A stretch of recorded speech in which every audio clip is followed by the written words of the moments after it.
I played at that Gilded Balloon several times. They're doing a tourist gig called Leighton Live back in the good old days of thrown for a junkiedom. window. Got thrown for a window, that was another gig, but one gig, what I'd done, right, I didn't have no material. This is when me and you was working in Ibiza, Matthew, for MTV. I had to go spend half the week in London, half the week in Ibiza. Came back 1 week to do the Edinburgh Festival, flew into Edinburgh, realised I had to do a gig in front of a baying mob at this Leighton Live thing. Didn't have any jokes. Terrible drug problem. So like I just went to a joke shop, got a bag of blood, filled up, got a bottle of blood, filled up these little plastic bags, like little cellophane bags with blood, sellotaped it around my body, was wearing a white vest, went up onto the stage, like knew that for about the first 30 seconds the gig went alright, and people started shouting, go like that, not enjoying it. And then I goes, oh, do you want more drama? Do you want something more dramatic to happen? Remember how I used to be when I used to say things like that quite regular. I had a glass of vodka in me, I necked the vodka, smashed the glass on the wall and goes, right, is this dramatic enough? I start like pretending to stab myself with the glass, dragging it out, and all the blood bags burst. So all the thing was covered in blood, like Die Hard. But I was barefoot as well, and the stage was all covered in broken glass. So I stood there, hello, now I've got a problem. So like, I had to sort of pitter-pat my way through the broken glass while people were throwing things. Someone threw a plastic bottle. I was, throw glass! And like, there's a drum kit at the back of the stage, got the microphone, started beating on the drum kit with the microphone, went off the stage having caused all that chaos. The audience then demanded an encore because I was enjoying throwing stuff at me so much. I like got it to the state of a riot. It was like, hey, come on, it's a war. Right, whipped up a proper frenzy. Some people said it was brilliant. Like Bruce Dessau, the comedy critic for Standard, goes, oh, it was brilliant work of art. But a lot of people thought it was rubbish. I think Bruce Dessau probably thought it was rubbish. No, he's put it down in print that he thought it was a work of art. Yes, and then why'd you use false blood? You might as well have just done it for real. Some of it did. I mean, I got blood all over my feet, and some of the broken glass did stab me. So I mean, there was real blood mixed in with that. Iggy Pop. Iggy Pop. And then, like, I did do an Iggy Pop when I was nervous. And then, like, Sean Hughes came up to me and, like, at the end, he got, like, and they had to smuggle me out of the back door of the venue because it was causing all sorts of, like, bother and violence. And, like, then, like, I didn't remember it all because I was on drugs, and I bumped into Sean Hughes, like, a bit later, like, a couple of months later at something. And he went, hey, all right, nice to see you again. I goes, oh, hello, I didn't know we'd met. And it was a bit awkward and embarrassing because Sean Hughes, I liked him and everything growing up. He's brilliant, isn't he? There's a vague air of awkwardness. So that's what happened at the Edinburgh Festival. Hang on a minute. 1 year. I don't understand that. When he came, yeah, but Sean Hughes had met him that night, and because he smuggled me out the back door, and I forgot it happening. I forgot the whole event. But hang on, I thought you. When was the time you thrown through a window? That was another night. I like. This was like this. I think this was the next year. It was again for the Gilded Balloon. You hadn't learnt a lesson. Nope. I was taking a lot of drugs. I was in a terrible mood, and like I didn't have any. I was meant to be the compere. So if you're the compere of a gig, this is like when you did, you know, buying dead animals and stuff. It's like, oh, I haven't got any jokes for tonight.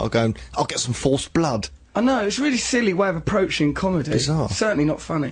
And then, like, I was meant to be the compere, and if you're the compere, you're meant to be, like, the audience's uncle, aren't you? All jolly, oh, we're having a good time, aren't we? Right, and, like, I remember on the bill was Alan Carr and Rob Rouse, and I was like, I got this big adversarial atmosphere going with the audience, and then I'd have to go, please welcome Rob Rouse, and luckily Rob Rouse and Alan Carr both really good, and, like, sort of able to get a good vibe back in the room. And then, at the end, of course, all this chaos, had been lots of things getting smashed, and lots of violence, and me accusing the audience of being responsible for murders and things like that. And then, like, then I walked directly from the stage through all the audience, right across everyone's chairs. Then someone wanted to have a fight with me. And remember, Matthew, when I was on drugs, how I used to say strange things in fight situations. It's things like, yeah, coming in, yeah, all right, sunshine, yeah, all right, darling, do you want to dance around my garden, sweetheart? Yeah, all right, Tootsie Two Shoes, do you want to put on a blanket?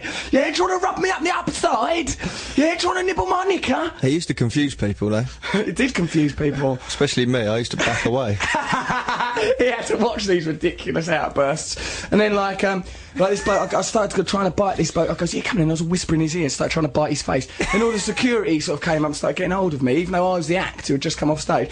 And, like they weren't proper security, they were just holiday jobs. So I was able to pull them about a bit. Then, like, realising I was trying to pull them over this stairwell. I was in this sort of old Edwardian building with this great big stairwell, and tried to yank them with me over these stairs so we'd fall down the stairs. They summoned another security guard, I think from the cellar, some sort of Igor character came up, just clamped his big hairy forearm around my throat. Did anyone say God sees him? It's that sort of vibe, like sort of dum dum dum, like the bloke at the beginning of Rank Films who hits that bell, boom, or that gong thing, right? And then like clamped his forearm over my throat, and I had to sort of go, help me, I'm sorry. The vibe all changed. I think claiming to be epileptic and things I used to do when things like that got a bit heavy. And then, like, dragged me downstairs, and there was this like fire door with wire mesh inlaid in it, you know, glass but with wire mesh, and I was thrashing around, and they started to throw me, and I ended up getting smashed right through this door, all gas dry into my leg, right to the bone, all blood pulsing out, coming out to the beat of my heart. It was amazing to watch. Then I just stand outside waiting for the police and the ambulance, all covered in my own blood. Then got to the hospital, like there was these lads waiting in, like it's A&E on a Saturday night in Edinburgh Royal Infirmary. Goes to these two lads, "Can you go and get me some heroin, please?" They're only 14 years old. Give them 40 quid. Them lads never came back with my heroin. You can't trust anyone. What's wrong with kids today? You ask them, get me just a little bit of heroin. They come in, I'll never see them again. You should have asked the hospital, they would have given you morphine. I said that. I said I'm a drug addict. I'm going to need some heroin soon, or so I'll be in a terrible mood. And then, like you know, then I had to stay there. And I woke up. Next time I woke up, was paramedics was hovering over me, pointing at me with a stick, explaining to, like, as a doctor going to some medical students, honestly, explaining things. Hovering over you, pointing with a stick. Yeah, going on. And then he's done that. That's going to be needed. And they put me in the next bed to a bloke who only had one leg. I think it's a chilling warning of problems. Honest to God, I was in the next. I had to stay there overnight. Yeah. To me, that you could lose a leg, and they goes, if they, what are they going to warn him for? He's got lost enough, hasn't he? Didn't you nearly lose your leg? Yeah, they goes, if it had been an inch to the left, we'd have had to have lopped that leg off, you silly sod. No, that's a I know, lie. do you reckon it was a lie? I know, I didn't see that. An inch to the left. I goes to one nurse, says, "Hey, nursey, I've heard stories about, like, nurses administering services to patients, you know, extracurricular services." Idiot. I goes, "I've been here 2 hours, I ain't had a bite. What's going on?" Like that. They laughed, they liked it.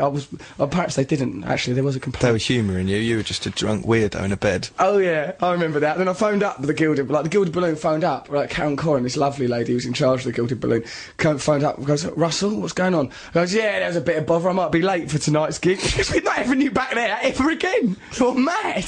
And then I had to go back home. Martino, who we used to work with, this lovely fella, he was there. He goes, "Russell, you better learn how to tell." He goes, looking at the gash on my leg, he goes, "You better work out how you're going to tell that story, because you're going to be telling it every time you wear short trousers." Yeah, that scar's quite bad, isn't it? It's a bad scar, isn't it? But I quite like to have a scar. It's a sexy little scar. Sexy, isn't it? Sexy to have a scar. So that'll be the Edinburgh Festival. This year, though, it'll be Trevor Locke that'll be getting that kind of I'll be doing treatment. jokes mainly. Jokes, will you? Yeah, I don't think I'll be doing any Not jokes slashing or- yourself up. No. Slash yourself up, Trev. Do it with a pencil sharpener or something. Was that ever filmed, any of that stuff? No, it wasn't. No, it's a shame, isn't it? But no, we've got stuff on tape, haven't we, Matt, of, like, you know, smashing up animals and stuff. I beg That your sounds pardon. awful. The animals were already dead. I'm a vegetarian. It's wrong to smash up animals. I was on drugs. We used to get animals. Bits of animals from butchers. Yeah, bits of animals from butchers and dead rats from pet shops. I used to smash them up when I was on drugs, and I certainly do not condone that, or drugs. All those things are terrible. It is Wrong to funny take when- drugs, wrong to smash up animals with ammo. When you used to nearly have fights and stuff. I remember once this bloke, we were in, like, news agents in a station up in Leeds or somewhere. Oh, yeah. And Russell put his coffee down on the newspaper stand thing, you know, like where they're all in a circle, all the newspapers.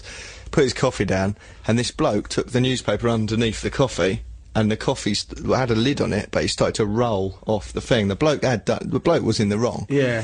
And Russell, like, looked at it like a little bird, went, noticed it, and before the coffee hit the ground, he kicked it like a rugby ball all over the bloke. And the bloke was dressed like a little, in a suit, you know, he was a little businessman, and Russell booted the coffee all over him. The man went, Why did you do that? Teach him lesson, Trev, for pulling that paper from under my coffee. the bloke was in the wrong, but it was... He was in the wrong, and then justice happened. He was covered in coffee. It wasn't his paper, it was a municipal paper. He could have asked me, "Would you mind lifting up that coffee, young fella, my lad, whilst I take He just paper whipped out the from paper, knocked Whipped it his out. coffee over. Like, because what it was, he thought, "Oh, look at them two people, oh, look at them, oh, look at them damned long hairs. I'll take that paper from underneath there, I'll show them who's boss." But we found out it was boss. It was me, for the first time in my life, kicking something That is a with some degree of accuracy. That is a show of unreasonable force. You No, know what I it mean? wasn't. You are the Israel of pedestrian etiquette. Trevor, that's a really complicated issue that I don't think we should discuss on this show. We don't know about things like that. Terrible that there's Trevor. any war anywhere in the world. Terrible that there's war anywhere in the world. I wish everyone could be happy, like me and old Cocky Locky, who we love really dearly. Trevor, what are you going on about? Wanting to do a competition to win tickets to generate more hype for your underwhelming show? Yeah, thank you, Russ. You're such a pal. Go on then, What's that quote that you gave me so that I could put on my poster? Do you It remember? goes, Trevor Locke is funnier than you'd imagine from looking at his stupid face. Something Is like that on the that. poster? Yeah. That's good. It's nice to say that about you, Trevor. Right, Yeah, I'm going to give away